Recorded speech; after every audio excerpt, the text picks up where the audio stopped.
إن الحمد لله نحمده ونستعينه ونستغفره ونؤمن به ونتوب إليه ونعوذ بالله من شرور أنفسنا ومن سيئات أعمالنا من يهده الله فلا مضل له ومن يضلله فلا هادي له وأشهد أن لا إله إلا الله وأشهد أن محمدا عبده ورسوله أما بعد فإن خير الحديث كتاب الله وخير الحدي هدي محمد صلى الله عليه وسلم وشر الأمور محدثاتها وكل محدثة بدعة وكل بدعة ضلالة وكل ضلالة في النار فأعوذ بالله السميع العليم من الشيطان الرجيم بسم الله الرحمن الرحيم يا أيها الذين آمنوا اتقوا الله حق تقاته ولا تموتن إلا وأنتم مسلمون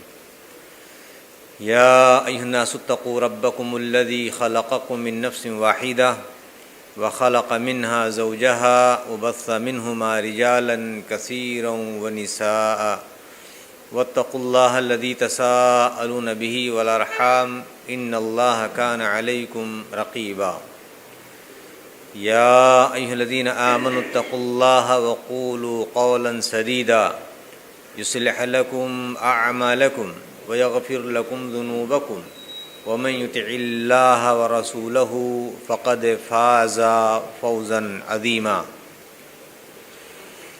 وقال عز وجل في مقام آخر بسم الله الرحمن الرحيم الحمد لله رب العالمين الرحمن الرحيم مالك يوم الدين إياك نعبد وإياك نستعين اهدنا الصراط المستقيم صراط الذين أنعمت عليهم غير المغضوب عليهم ولا الضالين آمين وقال النبي صلى الله عليه وسلم خير الناس قرني ثم الذين يلونهم ثم الذين يلونهم ثم يجيء قوم تسبق شهادتهم يمينه أو كما قال صلی اللہ علیہ وسلم۔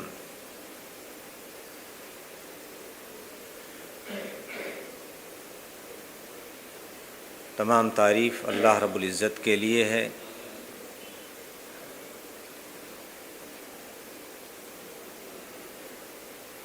جس نے آج ہم سب کو یہ موقع بخشا کہ اللہ کے اس گھر میں قرآن اور سنت کے حوالے سے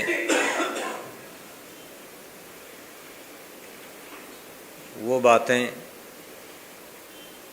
جو ہمارے نبی صلی اللہ علیہ وسلم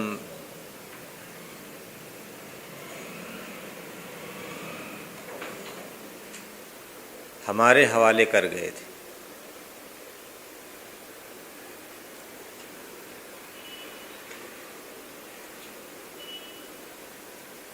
یہ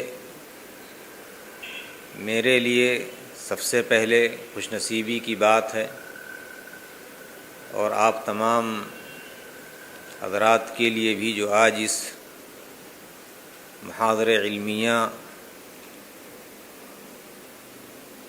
میں شریک ہو رہے ہیں۔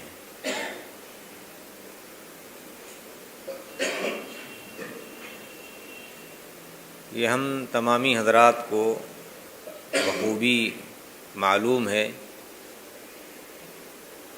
کہ دنیا کی سب سے پسندیدہ جگہ وہ اللہ کا گھر ہے۔ احب البلاد الی اللہ مساجدہا، سب سے مقدس اور سب سے پاک زمین اللہ تبارک تعالی کے گھر ہیں، اور جو لوگ اس گھر میں حاضر ہوتے ہیں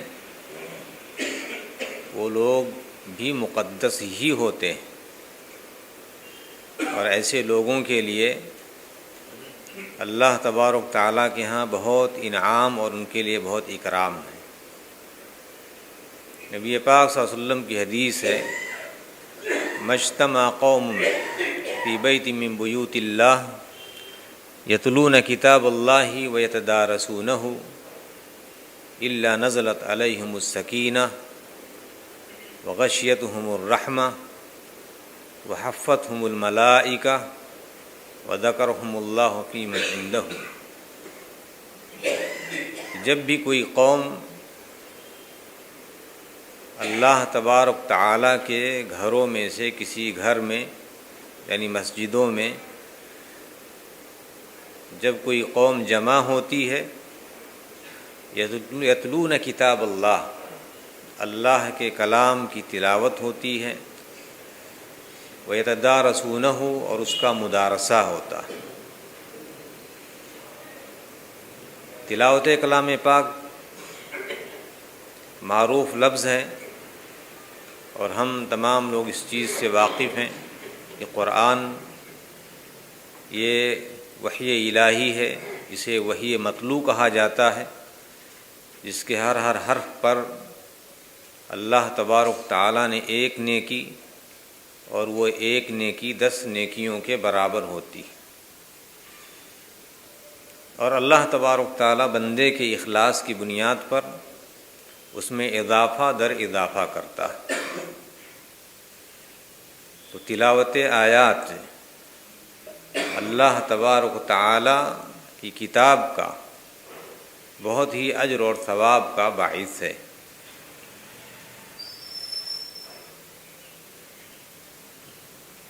اس حدیث کا ایک دوسرا ٹکڑا ہے وَيَتَدَارَسُونَهُ، مدارسہ، دارسہ یدارس مدارستاً۔ جو لوگ عربی قاعدے سے واقف ہیں وہ جانتے ہیں کہ یہ باب مفاعلہ کا ایک صیغہ ہے، اور باب مفاعلہ میں شراکت کا معنی پایا جاتا ہے۔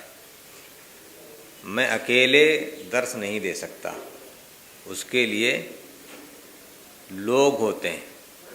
اکیلے کوئی آدمی لڑائی نہیں کر سکتا جب تک کہ 2 لوگ نہیں ہوں گے۔ مصافحہ، اکیلے مصافحہ نہیں ہوتا جب تک کہ 2 لوگ نہ ہوں۔ ایسی ہی مدارسہ اکیلے نہیں ہوتا، اس کے لیے 2 لوگ یا اس سے زیادہ کی ضرورت پڑتی ہے۔ الحمدللہ اس حیثیت سے ہم لوگ یہاں شریک ہیں، اور اللہ کے کلام اور نبی پاک صلی اللہ علیہ وسلم کی تعلیمات کا یہاں مدارسہ ہے۔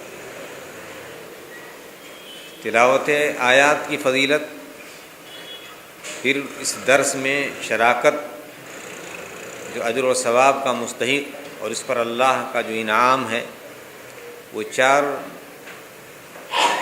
جملوں میں اللہ کے نبی صلی اللہ علیہ وسلم نے اس کی وضاحت فرمائی ہے۔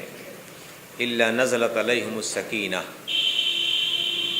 ایسا گروہ، ایسی جماعت، ایسے لوگ جو ایسے دروس میں شریک ہوتے ہیں، اللہ کے گھر میں حاضر ہو کر کے قرآن اور سنت کی باتیں سنتے ہیں، تو اللہ تبارک تعالیٰ کا ایسے گروہ کے اوپر سکون کا اور سکینت کا نزول ہوتا ہے۔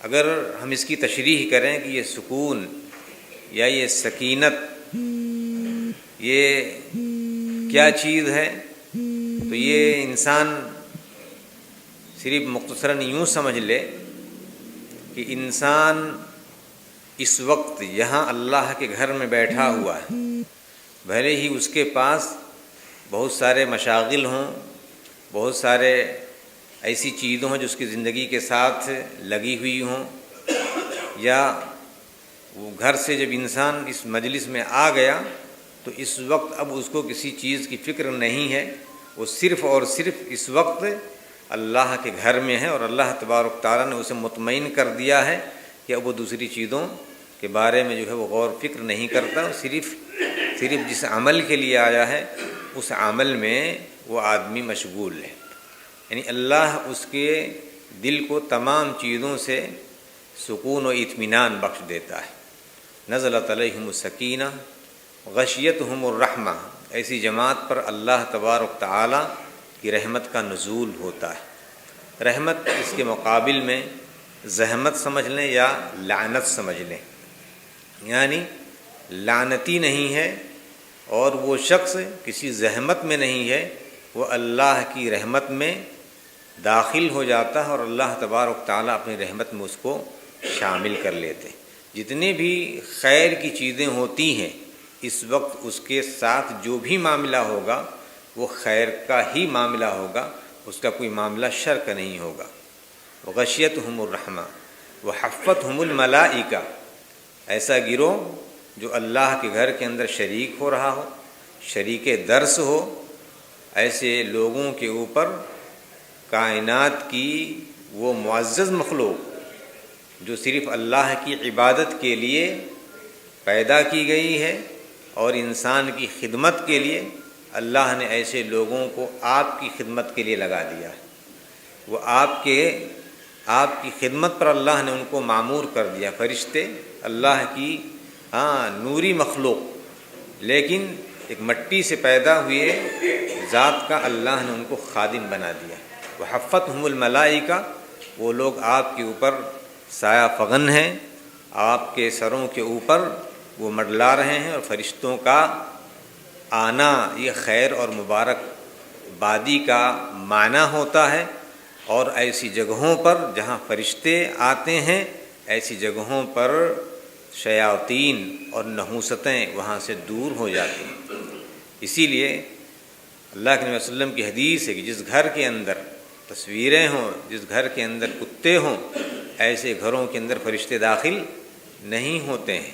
تو اللہ تبارک و تعالیٰ نے ایسے لوگوں کو آپ کی خدمت کے لیے معمور کر دیا۔ اور ایک چوتھا جو فائدہ ہے اس درس میں شریک ہونے کا، یا اس جیسے جو دروس ہوتے ہیں اس میں حاضر ہونے کا، وہ ایک فائدہ ہے کہ اللہ تبارک تعالیٰ ایسے لوگوں کو جو آج اس روحا کی سلمان الفارسی مسجد میں بیٹھے ہوئے ہیں، ان کا تذکرہ اللہ تبارک تعالیٰ کے ان مقرب فرشتوں کے اندر ہوتا ہے جو اللہ کے بہت ہی قریب ہیں۔ آج کسی کا تذکرہ کہیں ہو جائے تو اور اسے کہہ دیا جاتا ہے کہ آپ آئے تو آپ ہی کی بات ہو رہی، تو انسان کا سینہ چوڑا ہو جاتا ہے کہ گویا کہ میں کوئی بہت معزز آدمی ہوں، بہت ہی بڑی شخصیت ہوں، یا میرا بڑا مرتبہ ہے۔ میرے بھائیو، یقیناً ایسے لوگوں کا مرتبہ اللہ تبارک تعالیٰ کے ہاں بڑا عظیم ہے کہ اللہ آپ کا تذکرہ ان فرشتوں کے درمیان کرتا ہے کہ میرے وہ بندے ہیں جو میری کتاب اور میرے نبی کی باتیں سننے کے لیے حاضر ہیں، اور وہاں اس درس میں شریک ہو کر کے شریعت مطہرہ کی تمام امور سے واقفیت حاصل کرتے ہیں۔ میرے بھائیو، دعا ہے کہ اللہ تبارک تعالیٰ مجھے اور آپ تمامی حضرات کو ان تمام لوگوں میں شامل فرما لے جن کا تذکرہ اللہ تبارک تعالیٰ کے یہاں اس کے مقرب فرشتوں کے درمیان ہوتا ہے۔ میرے بھائی، ایک اور بات کہہ کر کے بات آگے اپنی عنوان کی طرف جانا چاہوں گا، اور وہ یہ ہے کہ یہ جو فضیلتیں ہمیں حاصل ہو رہی ہیں اس درس میں شریک ہو کر کے، اس کے علاوہ ایک اور عظیم حدیث نبی پاک صلی اللہ علیہ وسلم کی، وہ اجر اور ثواب کے اعتبار سے۔ صرف آپ اتنا ہی نہ سمجھیں کہ نہیں ہمارے ساتھ یہ معاملات ہیں کہ اللہ کا سکون ہوتا ہے، اللہ کی رحمتوں کا نزول ہوتا ہے، فرشتے سایہ فغن ہیں، اللہ تبارک تعالیٰ کے ہاں ہمارا تذکرہ ہو رہا ہے۔ صرف اتنا ہی معاملہ نہیں ہے، یہاں آپ کے کھاتے میں اللہ تبارک تعالیٰ ایک بہت ہی بڑے اجر اور ثواب کا آپ کو مستحق بناتا ہے۔ آئیے دیکھیے نبی پاک صلی اللہ علیہ وسلم کی حدیث کہ من غدا الی المسجد لا يريد الا خیرا ان يعلم او يتعلم کان له اجر کاجر حاج تاما حجہ۔ اللہ کے نبی صلی اللہ علیہ وسلم فرماتے ہیں کہ جو مسجد کی طرف جائے، من غدا الی المسجد، جو مسجد کی طرف چل کر کے جائے اور اس کا مسجد کی طرف جانا سوائے خیر کے اور اس کا کوئی دوسرا مطلب نہ ہو. یہاں میرے خیال سے جو لوگ بھی شریک ہیں ان کا یہاں کوئی دنیاوی مقصد نہیں ہے. یہاں جو لوگ بھی یہاں آئے ہیں وہ علم دین سیکھنے کے لیے آئے ہیں. اللہ کی کتاب کا ترجمہ، اس کی تفسیر، اس کی تدریس، نبی پاک صلی اللہ علیہ وسلم کی احادیث اور اس کی روشنی میں جو احکامات ہیں وہ جاننے کے لیے آئے ہیں. اور الحمدللہ میں امید کرتا ہوں کہ سب لوگ خالص نیت سے ہی حاضر ہیں یہاں پر، ہاں انشاءاللہ، اور ان کا کوئی دوسرا اور مقصد ارادہ نہیں ہے. تو جب ایسے لوگ ہیں تو اللہ تبارک تعالیٰ کے ہاں ان کے لیے جو اجر اور ثواب ہے وہ ثواب بھی بہت بڑا ہے. کان لہ اجر، ایسے شخص کے لیے اللہ تبارک تعالیٰ نے بہت بڑا اجر رکھا ہے. کا اجر حاج تامن حجہ، اس آدمی جیسا یعنی اس حاجی جیسا اجر جس کا حج مقبول ہوا ہو. آپ اندازہ لگائیے کہ بہت سارے حجاج جاتے ہیں لیکن گارنٹی نہیں ہے کہ ان کے حج مقبول ہو رہے ہوں، اس لیے کہ اس کے لیے بہت ساری شرطیں ہیں. مال پاک ہونا چاہیے، حج کا طریقہ صحیح سے ہونا چاہیے، بدعت اور خرافات سے بچنا چاہیے، فسق اور فجور سے اس کو اجتناب کرنا چاہیے، اور پھر وہاں ہر رکن کو صحیح طریقے پر ادا کرنا چاہیے، کوئی رکن باقی نہیں رہنا چاہیے. اتنا سارا کرنے کے بعد تب اس آدمی کے حج کی قبولیت کی، اس آدمی کے حج کی قبولیت کی گارنٹی دی جا سکتی ہے. لیکن پھر بھی دنیا میں نہیں. دنیا میں کوئی آدمی کسی حاجی کو یہ شہادت نہیں دے سکتا یا یہ گارنٹی نہیں دے سکتا کہ بھئی آپ کا حج مقبول ہوا ہے، اس لیے کہ اس کا تعلق اللہ. لیکن یہاں اللہ نے گویا کہ یہ گارنٹی آپ کو دے دی کہ جو آدمی اخلاص کے ساتھ جو اس درس میں حاضر ہوا یا اس جیسے دروس میں حاضر ہوا ہے، اس کا ارادہ خیر کے علاوہ اور کچھ نہیں ہے، تو اس کو اللہ تبارک تعالیٰ ایک اس حاجی کے برابر ثواب دیتا ہے جس کا حج مقبول ہوا ہو. میرے بھائیو، یہ چند چیزیں تمہید کے طور پر تھیں اور اس درس کے اہمیت اور اس کے فضائل کے حوالے سے. ورنہ ہمارے یہاں آپ جانتے ہیں کہ بہت سارے لوگ وہ دھواں دھار تقریریں پسند کرتے ہیں، چوبے چھکے مارنے والی اور یہاں وہاں کے کلامیں ملانے والی باتیں سنتے ہیں. یہاں ایسا کچھ نہیں ہوگا. یہ ایک دینی درس ہے اور یہاں افہام اور تفہیم کی بات ہوگی. کوئی چیز آپ کو نہیں سمجھ میں آئے تو یقیناً اس میں آپ اجازت لے کر کے آپ سوال کریں گے. انشاءاللہ اس بات کو سمجھا کر کے ہی ہم دوسری طرف ہم وہاں سے رخصت ہوں گے. میرے بھائیو، ایک اور بات جو درس سے ہی متعلق ہے اور وہ وصول اور ضوابط سے اس کا تعلق ہے، بلکہ یوں کہہ لیا جائے کہ اس درس کا منہج کیا ہے. ہم جس پر بات کرنے والے ہیں کہ سلف کا منہج، اس تعلق سے میں ایک حدیث نوٹ کر کے اور آگے بڑھوں گا، اور وہ ہے حدیث جبریل. اہل علم اس حدیث کو جانتے ہیں. مشکات المصابیح سے صحیح بخاری تک پہنچتے وہ حدیث کئی بار ان کی نگاہوں کے سامنے سے گزرتی ہے، اور یہ حدیث ایک بہت بڑا وصول اپنے اندر رکھتی ہے، اور وہ وصول علم کا وصول ہے. یعنی اس درس کا، اس جیسے دروس کا وصول ہے کہ اس میں کیسے کیا ہونا چاہیے اور اس کا طریقہ کیا ہوتا ہے. کیونکہ یہ جب تک ہم وصول نہیں جانیں گے جب تک کوئی آدمی کوئی وصول نہیں جانتا اس وقت تک کہ اس چیز کا حصول اس کے پاس نہیں ہوتا، وہ چیز حاصل نہیں کر پاتا. اسی لیے وصول جاننا ضروری ہے.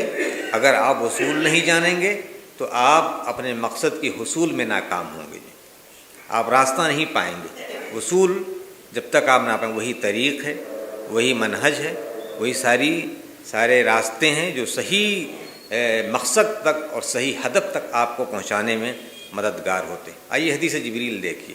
حضرت عمر فاروق رضی اللہ تعالیٰ عنہ سے حدیث مروی ہے، کہتے ہیں کہ بینما نحن جلوس عند رسول اللہ اذ طلع علینا رجل شدید بیاض الثیاب وشدید سواد الشعر لا يرى عليه اثر السفر ولا يعرفه منا احد فاسند ركبتيه الى ركبتيه ووضع كفيه على فخذيه وقال يا محمد اخبرني عن الايمان وقال يا محمد اخبرني عن الايمان وقال يا محمد اخبرني عن الاحسان وقال يا محمد اخبرنی عن اشراط الساعہ الی آخر الحدیث۔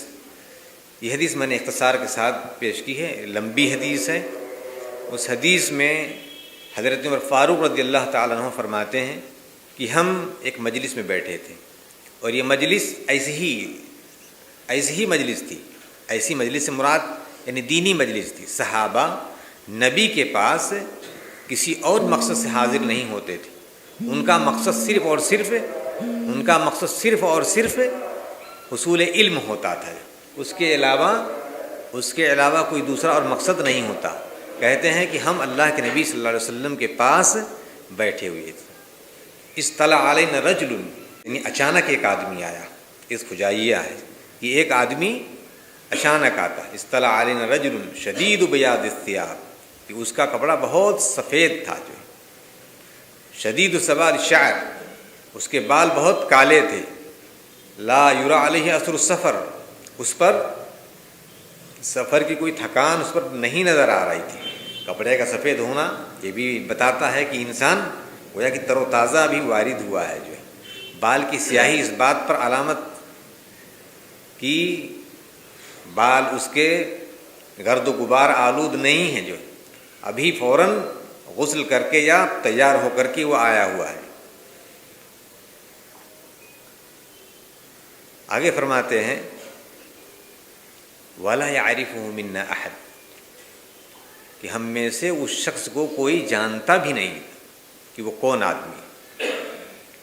ہم میں سے کوئی اس آدمی، یعنی گویا کہ وہ آدمی غیر معروف تھا۔ جو فَأَسْنَدَ رُكْبَتَيْهِ آتا ہے اور اللہ کے نبی صلی اللہ علیہ وسلم کے پاس اپنا یہ گھٹنا اللہ کے نبی صلی اللہ علیہ وسلم کے گھٹنے سے ملا کر کے بیٹھ جاتا ہے۔ یعنی گویا کہ اس میں یہ ادب بتلایا گیا کہ ایک طالب علم کو علم سیکھنے کے لیے کس طریقے سے بیٹھنا چاہیے۔ آپ اندازہ لگائیے کہ ہمارے دین میں ہر چیز کی رہنمائی ہے، ہمارے اسلاف کا منہج تھا۔ فَأَسْنَدَ رُكْبَتَيْهِ إِلَىٰ رُكْبَتَيْهِ وَوَضَعَ كَفَّيْهِ عَلَىٰ فَخِذَيْهِ، اور وہ آتا ہے اور آ کر کے اللہ کے نبی کے گھٹنے سے گھٹنا ملا کے آپ کے ران پر اپنا ہاتھ رکھ دیتا ہے اور سوال کرتا ہے اخبرنی یا محمد عن الایمان، کہ مجھے ایمان کے بارے میں بتلائیے، مجھے اسلام کے بارے میں بتلائیے، مجھے احسان کے بارے میں بتلائیے۔ یہ سوالات کرتے ہیں اور پھر اس کے بعد اللہ کے نبی صلی اللہ علیہ وسلم ان تمام سوالوں کا جواب دیتے ہیں۔ میں اس تفصیل میں نہیں جانا چاہتا۔ اور پھر قیامت کی نشانیوں کے بارے میں، قیامت کے بارے میں پوچھتے ہیں تو کہتے ہیں کہ مل مسئول عنہا بعلم من السائل، کہ قیامت کے بارے میں تو میں سوال کرنے والے سے زیادہ نہیں جانتا۔ بہرحال حضرت جبریل نے پھر سوال کر لیا، مجھے اس کے علامات کے بارے میں بتلائیے۔ اللہ کے نبی صلی اللہ علیہ وسلم نے اس کی علامتیں ذکر کی۔ تو میرے بھائیوں، یہاں اس حدیث کے پیش کرنے کا مقصد یہ ہے کہ آدمی اس درس کے اندر چاہیے کہ وہ حشاش بشاش رہے، صرف اس کی توجہ کلاس میں استاذ کی طرف ہونی چاہیے۔ کسی دوسرے اور مشغولیت میں وہ آدمی اپنے آپ کو نہ رکھے اور توجہ کے ساتھ وہ بات سنے جو ہے۔ اور یہاں ایک منہج اور ہے کہ اگر کوئی سوال کرنا چاہے گا تو یقیناً وہ سوال کر سکتا ہے، اور سوال کے ذریعے سے کسی بھی چیز کو سمجھنا یہ زیادہ آسان ہوتا ہے۔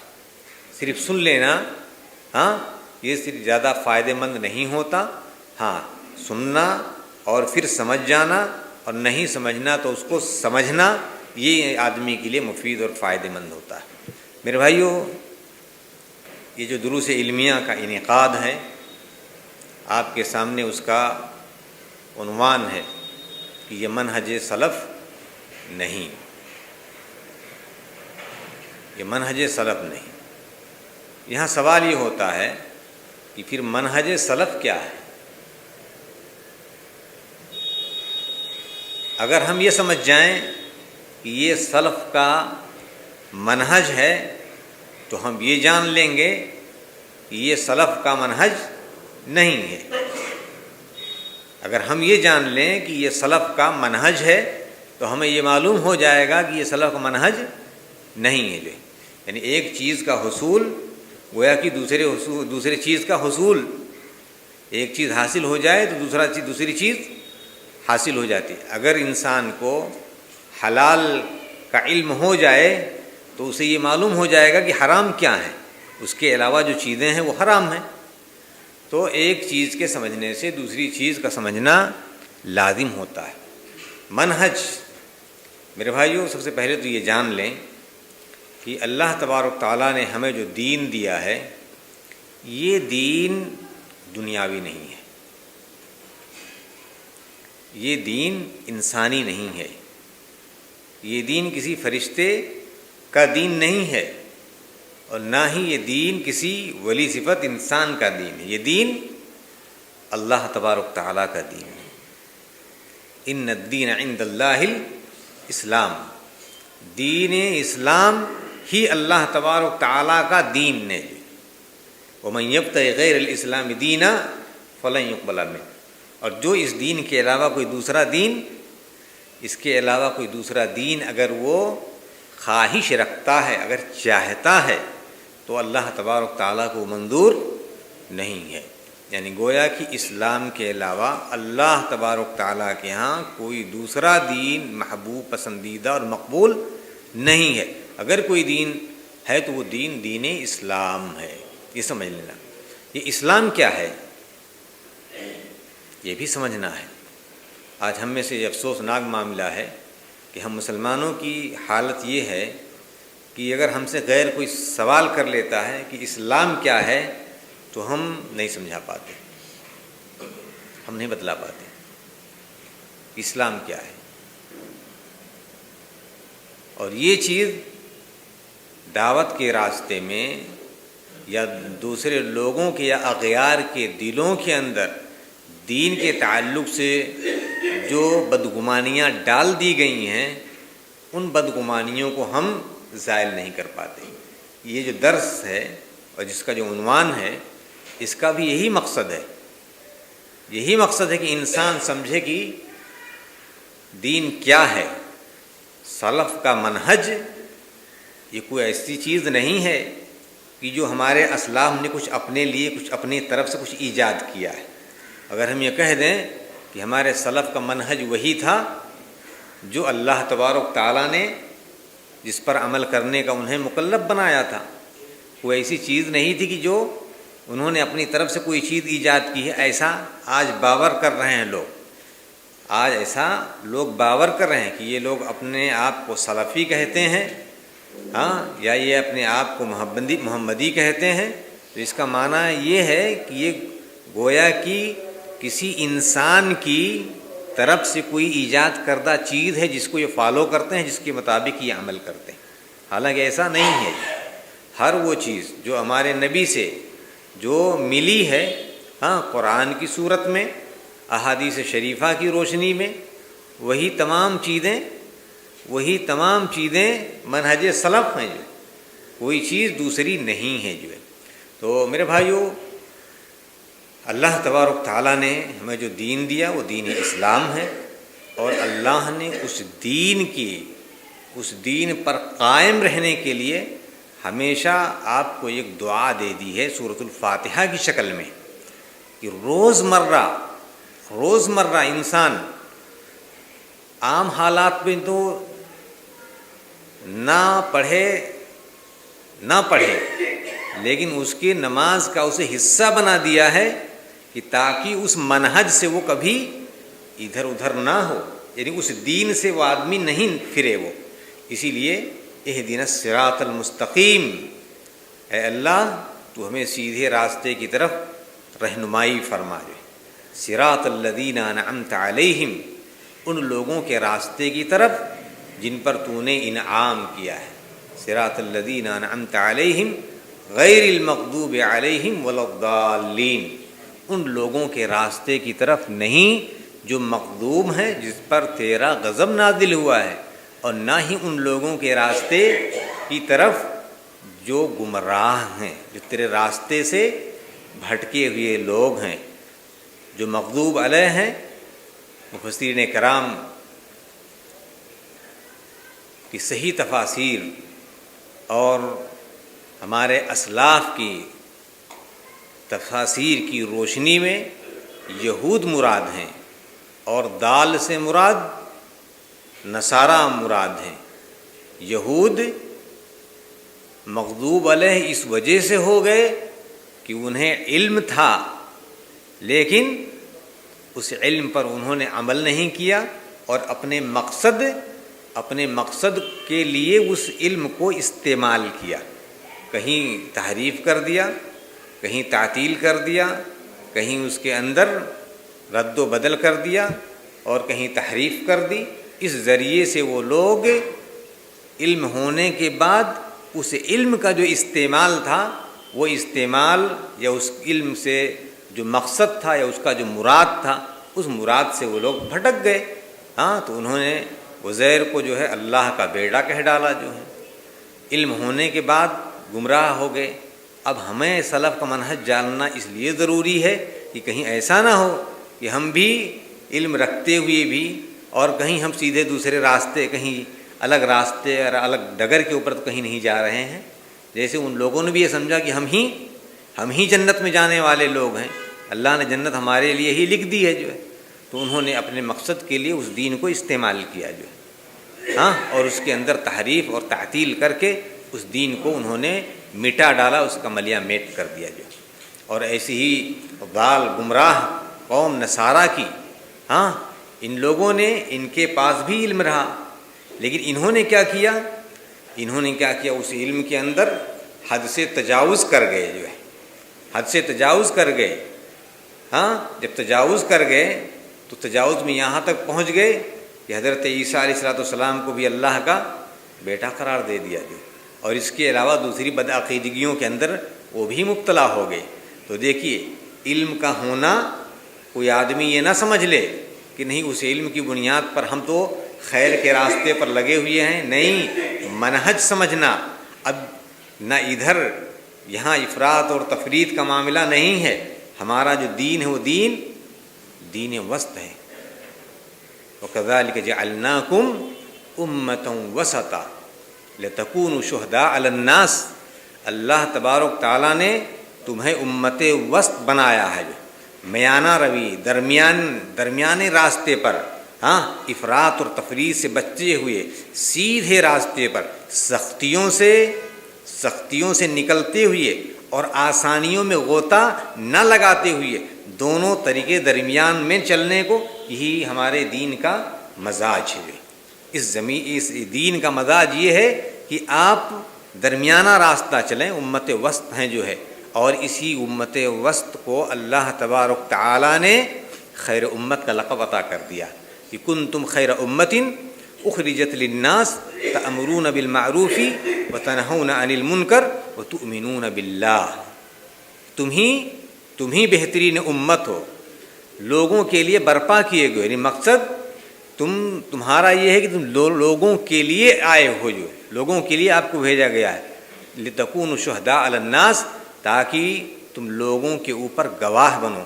اور اس امت محمدیہ کی فضیلت یہ ہے کہ ہمارے نبی گزشتہ تمام نبیوں اور تمام دینوں کے اوپر گواہ ہوں گے۔ آپ کو مشہور واقعہ معلوم ہوگا، اللہ کے نبی صلی اللہ علیہ وسلم نے ایک بار حضرت عبداللہ بن مسعود رضی اللہ تعالیٰ عنہ سے کہا کہ ذرا مجھے قرآن سنائیے۔ حضرت عبداللہ بن مسعود رضی اللہ تعالیٰ عنہ کہتے ہیں کہ اللہ کے نبی، اقرا وانزل علیک، کہ کیا میں قرآن میں پڑھوں حالانکہ قرآن آپ پر نازل ہوا؟ اللہ کے نبی نے کہا کہ میں چاہتا ہوں کہ میں سنوں، میں چاہتا ہوں کہ دوسروں سے سنوں۔ میں اللہ کے نبی صلی اللہ علیہ وسلم کے سامنے حضرت عبداللہ بن مسعود رضی اللہ تعالیٰ عنہ قرآن پڑھنے لگے اور سورۃ النساء کی اس آیت تک پہنچے، فَكَيْفَ إِذَا جِئْنَا مِنْ كُلِّ أُمَّةٍ بِشَهِيدٍ وَجِئْنَا بِكَ عَلَىٰ هَٰؤُلَاءِ شَهِيدًا۔ جب اس آیت پر پہنچے تو اللہ کے نبی صلی اللہ علیہ وسلم نے کہا کہ حسبک، کافی ہے، اور جب وہ رکے اور اللہ کے نبی کے چہرے مبارک کی طرف دیکھتے ہیں تو ان کی آنکھوں سے آنسو ہو جائے. جانتے ہیں کیا وجہ تھی؟ فَكَيْفَ إِذَا جِئْنَا مِنْ كُلِّ أُمَّةٍ بِشَهِيدٍ وَجِئْنَا بِكَ عَلَىٰ هَٰؤُلَاءِ شَهِيدًا. ہم نے ہر امت کا ایک گواہ میں لے کر کے آؤں گا. یعنی ہر نبی گویا کہ اپنی امت کا گواہ ہوگا جو ہے. اور اے نبی میں نے آپ کو سارے لوگوں کے اوپر گواہ بنا دیا ہے. اللہ کے نبی صلی اللہ علیہ وسلم اس حدیث کی شرح میں دو باتیں کہی جاتی ہیں. شراح احادیث دو باتیں کہتے ہیں کہ بات تو ٹھیک ہے کہ آپ کو ساری امتوں کا اور سارے نبیوں کا گواہ بنایا گیا، تو اللہ کے نبی صلی اللہ علیہ وسلم رو کیوں رہے تھے؟ تو آپ کی رونے کی وجہ بیان کی گئی ہے کہ اللہ کے نبی اس نعمت پر رو پڑے کہ اللہ نے مجھے وہ مرتبہ اور وہ شان دی ہے کہ میں ساری امتوں کا، سارے نبیوں کا میں گواہ ہوں گا. یہ شرف اور یہ مرتبہ سوچ کر کے اللہ کے نبی صلی اللہ علیہ وسلم رو پڑے. اور دوسری شرح میں شراح احادیث کہتے ہیں کہ اللہ کے نبی صلی اللہ علیہ وسلم اس وجہ سے رو پڑے، احساس ذمہ داری کہ آپ کو سارے امتوں کا گواہ بنایا گیا ہے. اس وجہ سے یہ بہت بڑا عظیم منصب ہے. آج ہمارے یہاں منصب آدمی سمجھتا ہے کہ منصب ملا ہے، تو نہیں، یہ بہت بڑی ذمہ داری ہے. اس ذمہ داری کے لیے صحابہ بھاگتے رہتے تھے، کتراتے رہتے تھے. ابو ذر غفاری نے کہا کہ اللہ کے نبی صلی اللہ علیہ وسلم ان سے ان کو کہا کہ تم عمارت کا سوال نہ کرنا، یہ بہت بڑی ذمہ داری ہے اور میں دیکھ رہا ہوں کہ تم اسے پورا نہیں کر پاؤ گے. میرے بھائیو، مسئولیت، ذمہ داری یہ بہت بڑی چیز ہے. اور اللہ کے نبی صلی اللہ علیہ وسلم کی صحیح حدیث کی روشنی میں کہ قیامت کے دن سارے نبیوں کو لایا جائے گا. حضرت نوح علیہ السلام بھی آئیں گے اور کہیں گے کہ اے نوح، کیا تم نے تبلیغ کر دی؟ تو کہیں گے اللہ تبارک تعالیٰ ہم نے تبلیغ کر دی، تیرا پیغام میں نے لوگوں تک پہنچا دیا. اللہ تبارک تعالیٰ کہیں گے کہ تم اپنی قوم سے اس کی شہادت دلاؤ. ان سے پوچھا جائے گا تو ان کی قوم کہے گی کہ ما جاءنا بنذیر، کہ ہمارے پاس تو کوئی ڈرانے والا ہی نہیں آیا تھا. سوچئے وہ نوح جنہوں نے 950 برس تک جنہوں نے اپنے قوم کی تبلیغ کی ہو، وہ قوم کیا کہتی ہے؟ کہتی ہمیں تو کوئی ڈرانے والا ہی نہیں آیا. اللہ تبارک تعالیٰ کہیں گے کیا کوئی اور آپ کا گواہ ہے؟ اس وقت حضرت نوح علیہ السلام نبی پاک صلی اللہ علیہ وسلم کی طرف کہیں گے محمد گواہی دیں، محمد اور ان کی امتی گواہی دیں گے کہ ہاں میں نے تبلیغ کر دی تھی. یہ ہمارے نبی کا مرتبہ ہے اور اس امت کا یہ مرتبہ ہے. یہ نوح علیہ السلام کی قوم کی دعوت و تبلیغ کی یہ گواہی دے گی. کس بنیاد پر؟ اس لیے کہ یہ امت وسط ہے، اس کا ایک منہج ہے. اس منہج کے اعتبار سے دنیا کے اندر یہ برپا کی گئی ہے. اسی لیے اللہ نے سرٹیفکیٹ دے دیا کنتم خیر امت اخرجت للناس، کہ تم ہی بہترین امت ہو جو لوگوں کے لیے برپا کیے گئے ہو. تأمرون بالمعروف وتنہون عن المنکر، تم معروف کا حکم دیتے ہو اور منکر سے لوگوں کو باز رکھتے ہو. تؤمنون باللہ، اور تم اللہ پر ایمان لاتے ہو. دیکھو یہ تین چیزیں، معروف کا حکم دینا، منکر سے لوگوں کو روکنا اور اللہ پر ایمان قائم نہ. کہیں ایسا نہ ہو کہ ایک پایا جائے اور دو نہ پائے جائیں. کہیں ایسا بھی نہ ہو کہ دو پائے جائیں اور ایک نہ پایا جائے، اور کہیں ایسا نہ ہو کہ تینوں ہی نہ پائے جائیں. جو ہے ان میں سے ہر ایک خطرناک ہے. ہر ایک باقی ایک رہا تو بھی خطرناک، دو رہے اور ایک نہیں رہا تو خطرناک ہے، تینوں نہیں رہے تو بھی خطرناک ہے. اور اچھا ہے، خیر ہے اور بھلائی یہ ہے یہ تینوں چیزیں ساتھ رہنی چاہیے، جو ہے ساتھ رہنی چاہیے، اور یہ امت محمدیہ کی یہ خصوصیات ہیں۔ یہ تینوں چیزیں اس امت کی خصوصیات ہیں۔ کیوں؟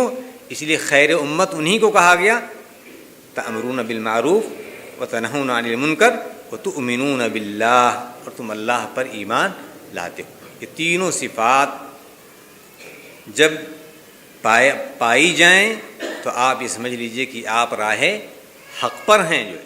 اور اگر یہ چیزیں نہیں پائی جاتی تو انسان کو اپنے نفس کے مراجعہ کر لینا چاہیے کہ میں کہاں پر ہوں اور کس جگہ پر ہوں جو ہے، تاکہ انسان سیدھے راستے پر آ جائے اور اس دین حنیف کی حقانیت اور اس کی حنیفیت اور اس کی سماحت کو وہ سمجھ لے، اور پھر اس کے بعد زندگی گزارنا، انفرادی زندگی، ازدواجی زندگی، معاشرتی زندگی، اور یہاں تک کہ عالمی زندگی، تمام زندگیاں اس کی خیر و خوبی کے ساتھ گزریں گی۔ تنہا رہا تو بھی خیر کے ساتھ رہے گا، گھر میں رہا تو بھی خیر کے ساتھ رہے گا، معاشرے میں رہے گا، سماج سوسائٹی میں رہے گا تو بھی اچھائی کے ساتھ رہے گا، اور یہاں سے نکل کر آدمی کہیں بھی چلا جائے گا تو بھی وہاں وہ خیر کے ساتھ ہی رہے گا، اسے اس کے قدموں کو کوئی بھی متزلزل نہیں کر سکتا ہے، اسے منہج سے کوئی ہٹا نہیں سکتا ہے۔ لیکن اگر انسان اس چیز پر نہیں رہا تو یقیناً کہیں نہ کہیں وہ گمراہ ہو جائے گا۔ اسی لیے دین کا سمجھنا ہی گویا سلف کا منہج سمجھنا ہے جو ہے، اور ہمارے دین کی جو حنیفیت ہے، اس کی جو سماحت ہے، ان تمام چیزوں کا سمجھ لینا ہی انسان کو یہ سمجھ لینا ہے کہ گویا کہ وہ دین سمجھ رہا ہے۔ اور آج اس درس کا اہتمام اسی چیز کی روشنی میں کیا گیا ہے۔ اللہ تبارک تعالیٰ سے دعا ہے کہ اللہ تبارک تعالیٰ ہمیں اس منہج کو سمجھنے اور اس دین پر عمل کرنے کی توفیق عطا فرمائے۔ 5 منٹ کے لیے وقفہ ہے، آپ میں سے جو بھی فراغت حاصل کرنا چاہیں وہ فراغت حاصل کر لیں، اور اس کے بعد پھر ہم اس مقرر کے انجم جو مقرر ہمارے لیے اس درس کے لیے متعین کیا گیا ہے، انشاءاللہ اس کے ہر عنوان کا ایک بعد دیگرے ہم تشریح کریں گے انشاءاللہ۔